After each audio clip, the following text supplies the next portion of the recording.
የቴዲ አፍሮ ኮንሰርት ውዝግብን አስነስቷል። ፍቅርን እንጋራ የተሰኘው ኮንሰርት በእስራኤል ነው እንግዲህ ሊካሄድ የነበረው።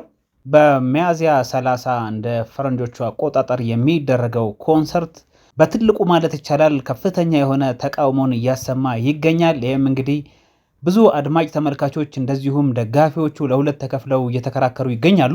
እንደሚታወቀው እንግዲህ ቴዲ ብዙውን ጊዜ ስራዎቹን አሁን ላይ ሲያቀርብ ብዙ ውዝግቦች ሲያስነሱ ተመልክተናል። አሁን ግን ትንሽ ከበድ ያለው በተለይ በዚህ በሀገራችን በኢትዮጵያ የሚገኙ ብዙ ኢትዮጵያውያን ሙስሊም ወንድምና እህቶቻችን በጣም በሰፊ ሁኔታ ማለት ይቻላል ከፍተኛ የሆነ ተቃውሞን እያስተናገዱ ይገኛሉ ማለት ነው። አንዳንድ ሀሳብ የሰጡ ሰዎችን እንደዚሁም ደግሞ በዚህ ላይ የተሰጡ አስተያየቶችን ወደ እናንተ አቀርባለሁ። መጨረሻዎች ምን ሊሆን ይችላል የሚለውን እንመለከታለን ማለት ነው። አብራችሁን ቆዩ። ድምፃዊ ቴዲ ካሳሁን ገርማሞ ወይንም ቴዲ አፍሮ በጣም አዘንኩበት ይላል አንድ ተመልካች። በሀገር እስራኤል ለዚያውም በዚህ ወቅት ኮንሰርት ሊያቀርብ እንደሆነ ሰማሁኝ፣ አዘንኩበት። መቼስ በእርግጥ ቴዲ የሙሉ ጊዜ ድምፃዊ ነው። በፓርታይም የሚሰራ ስራ አይደለም የሚሰራው፣ ሙዚቀኝነት ስራው ነው፣ እንጀራው ነው። ይህንን አንደርስታንድ እናደርጋለን። በምንም መሰረት ግን በጥቂት ኪሎ ሜትሮች ርቀት ዓለም ካስተናገደቻቸው አስከፊ ድርጊቶች ከግንባር ቀደሞቹ የሚጠቀሰው የጋዛ እልቂት እየተፈጸመ ምናልባት እርሱ ኮንሰርት በሚያቀርብባት ሰዓትም በመቶዎች የሚቆጠሩ ህፃናት፣ ሴቶች እየተጨፈጨፉ እንዴት ሆኖ ከቴዲ አንደበት ግጥምና ዜማ ሊንቆረቆር ይቻለዋል ብሏል ታዛቢው። በፍጹም ከቴዲ ስብዕና ጋርም አልሄደልኝም። አዘጋጆቹ ምን ተአምር ተጠቅመው እንዳሳመኑት ባውቅ ደስ ይለኝ ነበር። የትኛው ዓለማዊ ወይንም መንፈሳዊ ማማሊያ ቀርቦለትስ ይሆን ሲል ትዝብቱን አስቀምጧል ማለት ነው። እንግዲህ ሌላው ቴዲ አፍሮ በዘፈኖቹ የሚሰብከውና የሚተገብረው የሰማይና የምድር ልዩነት አለው። ቴዲ በተደጋጋሚ ጊዜ ፍቅር አሸናፊ እንደሆነ የሚናገር ድምፃዊ ነው። ለዛም ነው በብዙዎች ልብ ውስጥ ገብቶ የቀረው። ነገር ግን ይህንን ኮንሰርት በእስራኤል ምድር ማድረጉ ሊወገዝ የሚገባው ተግባር ነው ይላል ሌላኛው ታዛቢ። ባለፈው ለንደን ላይ ኮንሰርት ሲያዘጋጅ ያልወረደበት ሰው አልነበረም። ኮንሰርቱ ለዛውም ጦርነቱ የማይካሄድበት ሀገር ሆኖ ማለት ነው። አፕሪል 30 በእስራኤል የተዘጋጀው ኮንሰርት ፍቅርን እንጋራ የሚል መጠሪያ ተሰጥቶታል። እስራኤል ግን ለዓመታት ፍቅርን ሳይሆን የህፃናት እልቂትን ማጋራት የቻለች ጨካኝ ሀገር ናት። ዓለም ሁሉ ትኩረቱን አድርጎ የሚጨቃጨቅበት ይሄ የእስራኤልና የፍልስጤም ጦርነት ሰብአዊነትን እንጂ ፖለቲካን ተመርኩዞ አይደለም። የሆነው ሆኖ ቴዲ አፍሮ ስራውን እየሰራ ነው።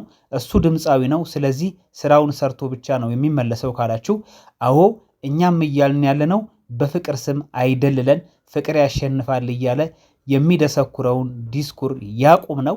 በአንድም በሌላም በኩል ስለ ሰብአዊነት አይምከረን። ሰብአዊነት የሚሰማው ሰው ይሄንን በፍጹም ሊያደርግ አይችልም ብሏል። ለዚሁም እንግዲህ ቴዲ አፍሮ ከዓመት በፊት አንድ ነጠላ ዜማ ሰርቶ ነበር የእስራኤልና የፍልስጤምን ጦርነት በተመለከተ። የዛኔ ቃለመጠይቅ ሲሰጥ ኢየሩሳሌም የተሰኘውን ዘፈን የህፃናትና የእናቶች ሞት እንቅልፍ ሲነሳው እንደሰራው ገልጾ ነበር። የአይሁዳን ሁኚ ወይ ያረፋት የፍልስጤም ኢየሩሳሌም ይላል የዘፈኑ አዝማች። ከዛ ወረድ ብሎ የሁለት ሀገር ሰዎች ምራታቸው ሬሳ እያለ ስለ ጦርነቱ አስከፊነት ይናገራል። ያ ከስንት ዓመት በፊት ተሰምቶኛል ብሎ ያቀነቀነለት ጦርነት እንደዚህ ጊዜ ከፍቶ አያውቅም። የፍልስጤም ህፃናት በየቀኑ እየረገፉ ነው። እናቶች እያለቀሱ ነው። አባቶች እየተቆራረጡ ልጆቻቸውን ከፍርስራሽ ስር እየለቀሙ ነው።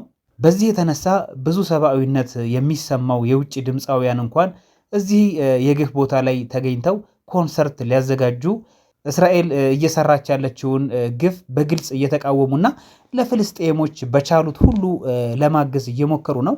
በነገራችን ላይ ቴዲ አፍሮ እንኳን የውጭውን ፖለቲካ የሀገር ውስጥንም በትክክል የሚረዳ ሰው አይደለም ይላል።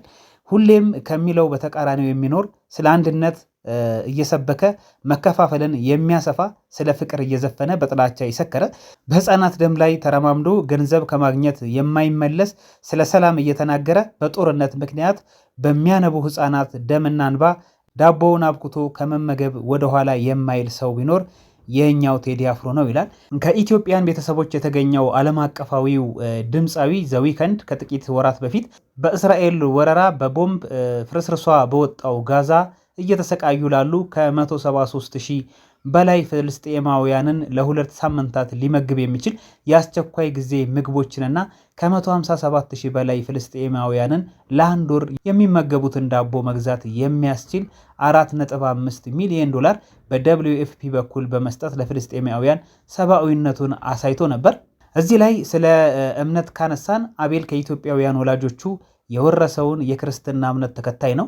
በእስራኤልና ፍልስጤም መካከል የሚደረገው ጦርነት ብዙዎች በተሳሳተ መልኩ እንደሚያስቡት የሃይማኖት ጉዳይ ቢሆን አቤል በግፍ ስለሚሞቱት ፍልስጤማውያን ጉዳይ ሰብአዊነት ግድ ካላለው ምናልባት እስራኤላውያንን ደግፎ በቆመ ነበረ።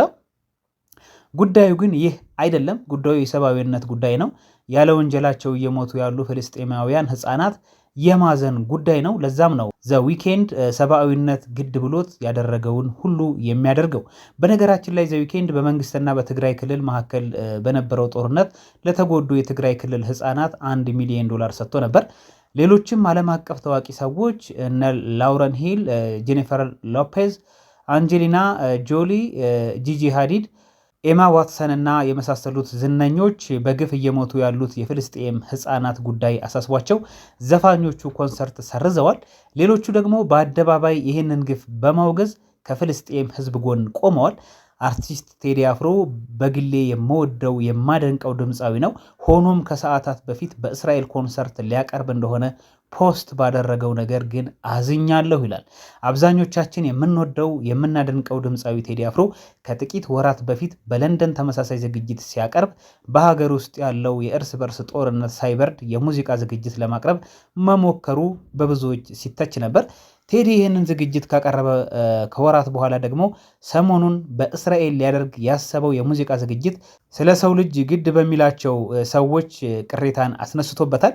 ወንድማችን ቴዲ ለሁሉም ጊዜ ያለው የሙዚቃ ዝግጅት ለማቅረብም ቱር ለማድረግም ጊዜ ነበር እና ይህ ነገርህ ከብዙዎች ጋር ሆድና ጀርባ እያደረገህ ነውና ብታስብበት መልካም ነው እንላለን። እንደ አቤል ተስፋዬ ለጋዛውያን እርዳታ ስጥ አይደለም። እንደው ከሰብአዊነት አንጻር ግን ቢያንስ በእስራኤል ቦምብ በየዕለቱ በሚጨፈጭፉት የጋዛ ህፃናት ቀብር ላይ በለቅሶና መከራቸው ላይ በተሰራው መድረክ ላይ ቆመህ ባትዘፍን ጥሩ ነበረ ለማለት ነው ይላል ሌላው ታዛቢ። ሌላው ደግሞ እንግዲህ ቴዲ አፍሮን የሚቃወመው ማን ነው ብሎ ኮንሰርቱ መደረግ አለበት ብሎ ደግፎ ያነሳ ሀሳብ አለ። ብዙዎች በዚህ ሀሳብ ይስማማሉ። የኛው ሀሳብ ደግሞ ምንድን ነው የሚለው ቴዎድሮስ ካሳሁን ኢትዮጵያን የሚወድ ኢትዮጵያዊነትን የሚያቀነቅን መለያየትንና መነጣጠልን የሚያወግዝ የኋላው ታሪካችን ከሌለ የፊቱ የለም ብሎ የሚሞግት ፖለቲከኞችን በግጥም አርጩሜ የሚሸነቁጥ ለዚያ እምነቱም ዋጋ የከፈለ እንቁ አርቲስት ነው። ቴዲ አፍሮ የብሔር ብሔረሰቡና ህዝቡ ፖለቲካ ብዙ የተመቸው አይመስለኝም። ይኸው የውግንና ፖለቲካ ሰፋ ላለ አስተሳሰብ የሚመች አይደለም። አኩራፊ ነው።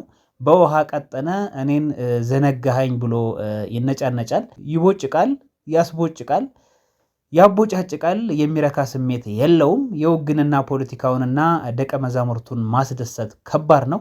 አንዱ ወገን ሲደሰት ሌላኛው አኩራፊ ነው። የተነሳ ቴዲ ከጠርዘኛ ወጋኞች ጋር በተደጋጋሚ ተጋጭቷል። አንዱ ንጉሥ ሲለው ሌላው በአዝማሪነት ፈርጆ ሊያንኳስሰው ጥሯል።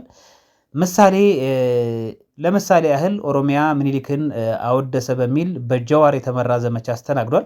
ጀማውም እስከሚበቃው ሰድቦታል። በአማራ ስንፈናቀል ስንገደል ዝም ብሏል። ስንቸገር ኪሱ አይገባም በሚል ተዘምቶበታል። ትግራይም እንደዚሁ የወያኔን ቁምጣ ተችቷል። ኢትዮጵያ ያበዛል በሚል አክራሪው ወርዶበታል። ቴዲን ሰፊው ሕዝብ ስለሚወደው ያው በከፍታው ላይ አለ።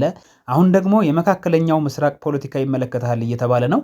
እኔ ግን እመክርሃለሁ፣ በራስህ መንገድ ሂድ። ውግንና አንዱን ብትሰማ ሌላ ጠርዝ ላይ ያለው እጥፍ ያኮርፍሃል። ኮንሰርት በመሰረዝ የምታቆመው ትችት የለም፣ ቀጥልበት ሲል ነው ሀሳቡን ያስተላለፈው ማለት ነው። ስለዚህ እንግዲህ ምናልባትም በዚህ ከቀጠለ ኮንሰርቱ ሊሰረዝ ይችላል የሚል እምነት ነው ያለን። ምክንያቱም ከፍተኛ የሆነ ተቃውሞ ነው እየተሰማ ያለው። ቀደም ሲል እንዳልኳችሁ በተለይ በወንድምና ሙስሊም እህቶቻችን ማለት ነው። ስለዚህ ቴዲ ድጋሚ ይሄን ነገር ቢያስብበትና ጉዳዩን በግልጽ ቢያስረዳ ወይ ደግሞ ለምንድን ነው በዚህ ሰዓት ሄዶ ኮንሰርቱን መስራት እየፈለገው የምር ከገንዘብ አንጻር ብቻ ነው ወይስ ሌላ ነገር አለ የሚለውን ነገር ወጥቶ በተወካይ በኩል ወይ ደግሞ ራሱ ይህንን ሀሳብ ቢያጋራን ደስ ይለናል። ለማንኛውም ምን ይሆናል ቀጣይ የሚለውን ወደ እናንተ ተመልሼ ይመጣ ይሆናል። እስከዛው ድረስ መልካም ቆይታ